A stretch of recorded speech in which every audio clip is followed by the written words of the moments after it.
Une jeune femme a été assassinée à Hollywood, Los Angeles, 1947. La ville est en pleine effervescence. Le cinéma fait rêver l'Amérique entière et Hollywood incarne la promesse de la réussite. Mais derrière les projecteurs, une autre réalité existe. Plus sombre, plus violente.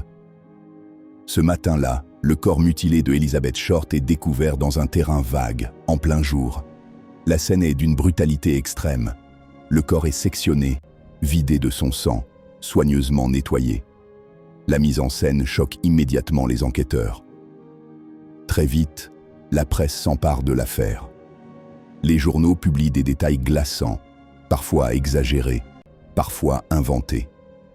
Elizabeth Short devient le Dahlia noir, un surnom inspiré par sa chevelure sombre et par un film populaire de l'époque. En quelques jours, elle cesse d'être une simple victime. Elle devient un symbole. Mais qui était vraiment Elizabeth Short?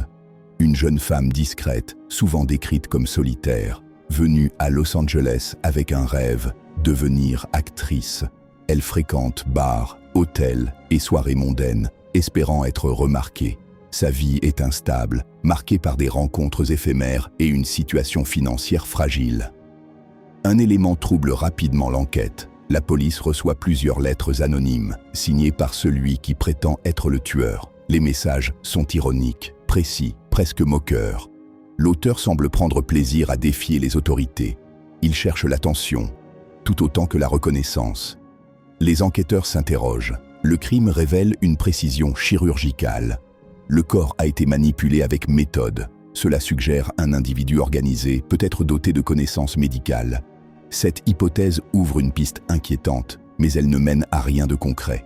De nouvelles révélations apparaissent. Des témoins affirment avoir vu Elizabeth en compagnie d'hommes influents, acteurs, producteurs, figures respectées d'Hollywood. Rapidement, la question se pose.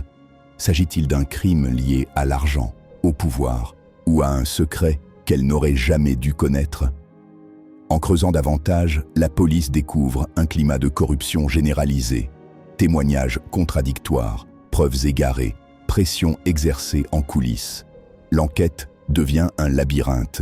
Plus de 100 suspects sont interrogés. Aucun ne sera inculpé. Pendant ce temps, Hollywood continue de briller. Les films sortent, les stars défilent sur les tapis rouges, et l'affaire du Dahlia noir devient un spectacle médiatique. La frontière entre information et sensationnalisme disparaît peu à peu. Les années passent. L'enquête officielle s'essouffle, puis est progressivement abandonnée. Pourtant, l'histoire refuse de disparaître. Journalistes, écrivains et enquêteurs indépendants reprennent le dossier. Les théories se multiplient. Crimes passionnels, tueurs en série, complots impliquant plusieurs personnes. Aucune ne peut être prouvée. Le Dahlia noir devient alors plus qu'une affaire criminelle. Elle incarne le revers du rêve hollywoodien. Une ville qui promet la gloire, mais peut broyer ceux qui s'en approchent trop près. Aujourd'hui encore, plus de 70 ans après les faits, le meurtrier n'a jamais été identifié. Le nom d'Elizabeth Short résonne toujours dans les rues de Los Angeles.